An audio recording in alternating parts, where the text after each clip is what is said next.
As much as I'd love to sit here and trash the work of thousands of incredibly talented people to the applause of the whole internet, I should preface that I actually really enjoyed my first playthrough of Starfield. I thought that it was so refreshing to see that Bethesda made a game that could capture my attention and hold it for so long.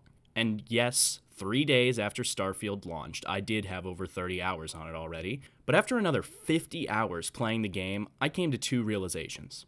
One, my relationship with my family had been irreparably damaged, and two, that I was praising Bethesda for making a game where the best parts take place on the other side of the universe from the main quest line. And in their defense, games like Fallout New Vegas also had some of their best moments outside the main stories. But when the player feels genuinely annoyed when they run out of side quests to do and have to go back to doing fetch quests for an organization they have no attachment to, I find it very difficult to find any kind of a comparison to Fallout New Vegas fair. As a matter of fact, I find it difficult to compare Starfield to any other game at all, given the severe whiplash it seemed to give me every time I play it. 1 hour I could be talking to the same 4 NPCs doing quests that can all be described as go to system A, find person B, return with item C, and the next hour I'm talking with this guy, who looks and sounds like a cross between Antonio Banderas and Kit Harington from the other game everyone seems to hate.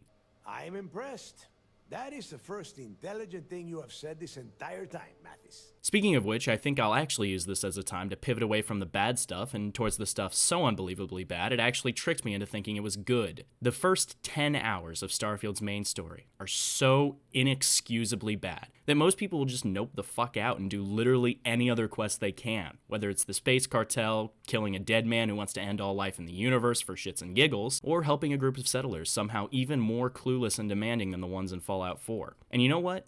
Yes, I liked these stories. The cartel mission is especially incredible. It follows the rise of a large gang called the Crimson Fleet. Commander Ikande of the UC System Defense Force asks you to infiltrate the organization and topple it, getting you close to the main leader, Delgado, in the process. Commander Ikande basically cuts you loose thinking, man, this bounty hunter I hired surely won't betray us in exchange for untold riches. You are then expected to hand over the lockbox containing the aforementioned untold riches and betray your comrades in the fleet. And while I did do this because I'm a good boy and still got paid, the questline gives you what most other missions in Starfield fail to: an actual impact on the world you play in. If you choose to hand over the lockbox to UC SysDef, then the Crimson Fleet stronghold, the key, is assaulted by UC SysDef and results in the destruction of the Crimson Fleet.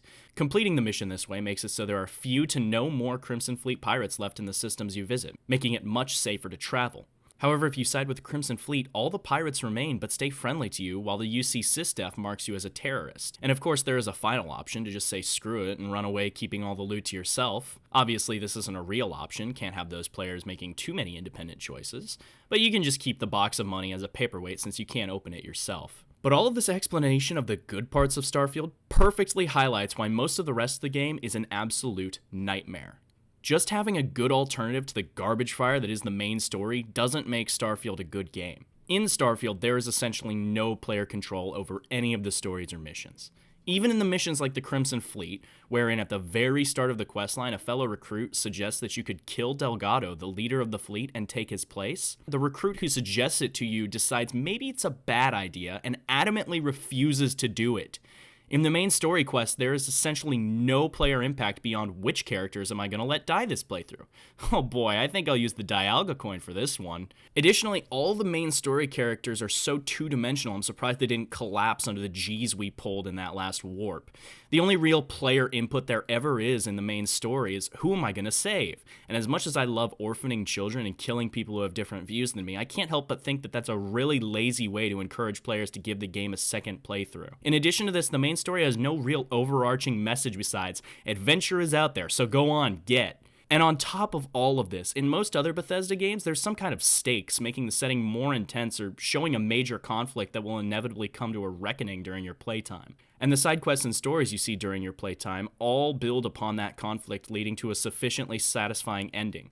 If you helped Faction A more than Faction B, Faction A will win and the world will be affected in this way, etc., etc. In Starfield, there is absolutely none of this. Sure, there are the minor conflicts I've mentioned, but none of it ever ties back to the main story, and very few of the quests actually have a real impact on the game world before or after the game ends. Instead, we collect artifacts and fight a few dozen space Jesuses from a different timeline in order to leave all the interesting plot lines behind and have to experience the pain that is this game's main story for a second time, because of course this game has New Game Plus. Elden Ring did it, and we all saw how much people love that game. Honestly, New Game Plus in Starfield feels genuinely like it was just thrown in after development finished in the hopes it would crank up player retention an extra few minutes until they realized absolutely nothing different will happen in this new universe. None of this is even mentioning the base building and shipbuilding the game encourages you to do for no real reason, and the voices inside my head that possessed me to buy this game in the first place tell me it's because it distracts us from the travesty that is the rest of the game. Not a single decision in Starfield, not in the story, not in the character creation, not even in the skill trees, feels like it changed the outcome or experience of the game. It's so difficult not to recommend this game to people because it's clear that quite a lot of effort was put into so many of the quests in the game. But if Starfield had instead been about one of these other more interesting conflicts and tied in the quests in the major cities like Aquila, Neon, and Atlantis to that major conflict, I just think it would have made for a much more engaging experience. I get that at some point I just wish that the game was Fallout New Vegas, but it can't be so hard to write an interesting story without needing to delve into MacGuffin's superweapon territory. It's especially sad given that it's clear there was an incredibly interesting conflict that happened just before the events of Starfield. I'm still baffled by the fact that Bethesda went so in depth creating a universe and didn't think to themselves, wait, what if we made the story interesting? It's like if J.R.R. Tolkien just finished writing The Hobbit and decided instead to can that one and instead publish his brand new rom-com. I want to love this game. There are so many interesting ideas blended together here. So many worlds to visit, so many stations to see and ports to explore.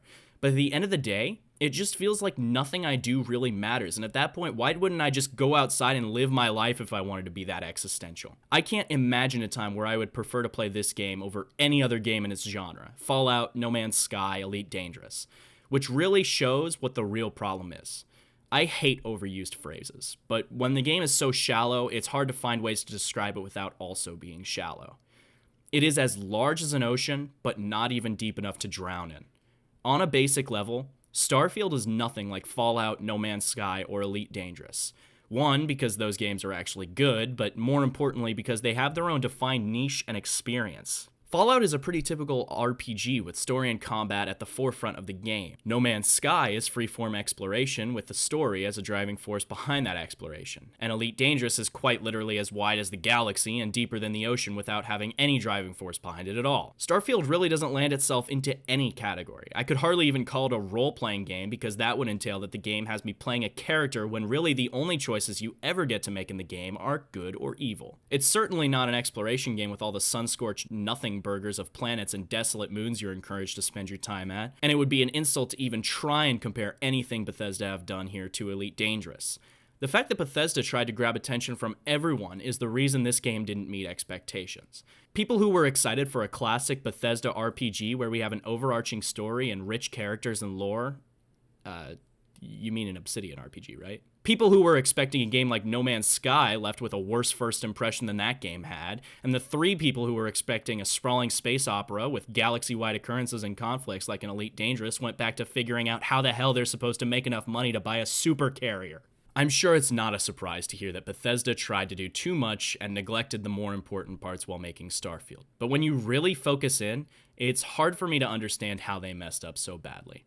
They had such an incredible universe put together and still fumbled it. When you dream, what do you dream about? Do you dream about music or mathematics or planets too far for